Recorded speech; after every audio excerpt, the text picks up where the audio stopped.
episode of the Writers Clinic. In today's video, we are going to talk about how to write memorable speeches. If you are an aspiring creative writer and you are in the habit of listening to great speeches, like the one made by President Barack Obama to Kenyans a few years ago, then your instincts should tell you that there is great opportunity for speech writers the world over, and more so in Kenya. Why do I say this? Thousands of Kenyans are making a living out of preoccupations that demand good speeches. Every politician or leader desires to convince and persuade in order to win support.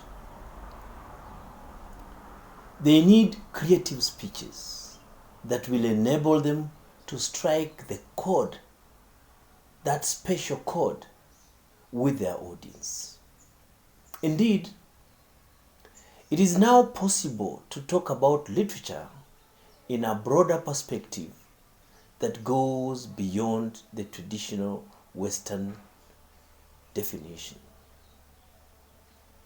Writing about this modern reality in a book entitled Towards Decolonization of African Literature, Chinwezu and his friends argue that literature must include all genres of publicly communicated written matter of society.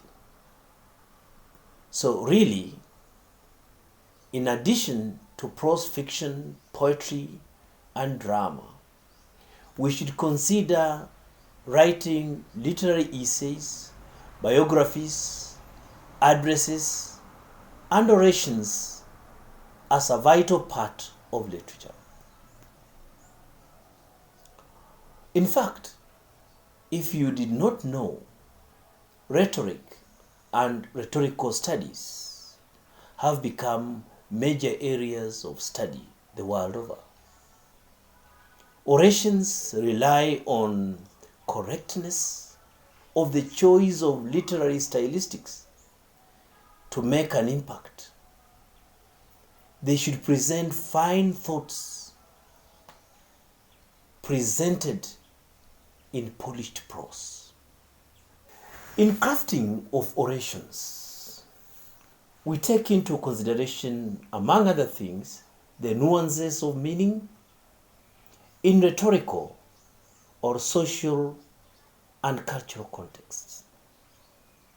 This is where your knowledge of the subject will either sell you or destroy you. I can confirm that there is apparent dearth of oratorical prowess in Kenya. Our speeches comprise of abuses, ethnic stereotypes, warmongering, and at best, threats. We need speech writers who will create powerful rhetorical speeches that should not only inspire the populace to celebrate their Kenyaness, but also to feel they belong to a great nation in the making. Simply put, we need rhetoric of hope and national quintessence. Great leaders in the world have always relied on great speech writers. They use these speeches to instill a sense of national pride by working the audience to a frenzied mood for a common good. In our case, however, our leaders waste themselves through disjointed speeches that alienate sections of the society. There is no one formula for crafting of great rhetorical texts. A look at great masterpieces reveal that they have no room for foul language. They strive to use language effectively in harnessing human thoughts and influencing positive action. More importantly, they rely heavily on specific literary choices in both the crafting of the written speech and in its delivery. Every word, every line, every phrase, and every paragraph is crafted skillfully to produce variegated pattern of emotions and inspire thoughts in the audience. Great leaders are remembered for their speeches.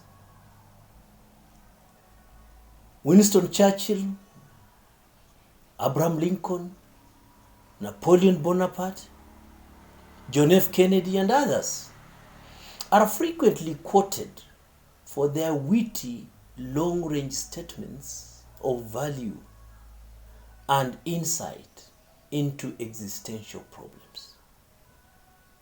These speeches were crafted by master storytellers.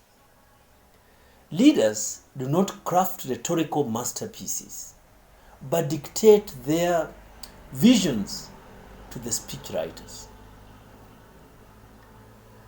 The master craftsmen and women effectively use words for maximum effect to spin the web. The vision is then dressed and groomed in dazzling words and phrases. They also train the leaders on how to deliver speeches and the use of rhetorical performance. Speechwriters craft every speech according to the context of its delivery. Great speech writers use rhetorical devices to create a sense of immediacy and authenticity. One of the most notable characteristics of oratories is the principle of repetition. Through this crucial device, the writer evokes specific images, creating memorable mental pictures in the audience. The images are developed through words, gestures, and intonation. Great speeches focus on the ultimate prize of making leaders take you along to their land of dreams. So we are literally made to travel with our leaders to the land of their dreams. The writer must anticipate what the audience want to hear and know their dreams. Rhetorical questions are lavishly used, and rhythm and rhyme are put to open display.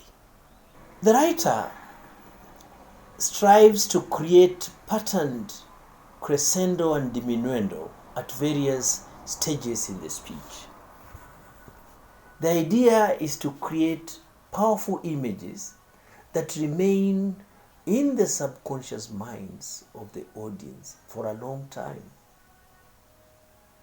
Remember that a creative writer, or as a creative writer, you do not need to sell your knowledge to criminals. You will have sold your birthright.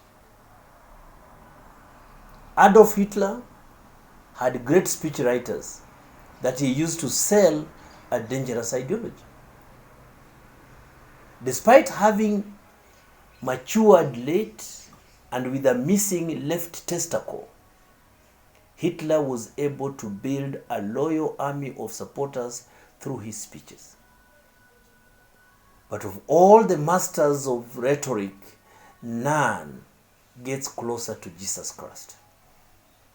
He used the same strategies to sometimes leave his enemies lost for words.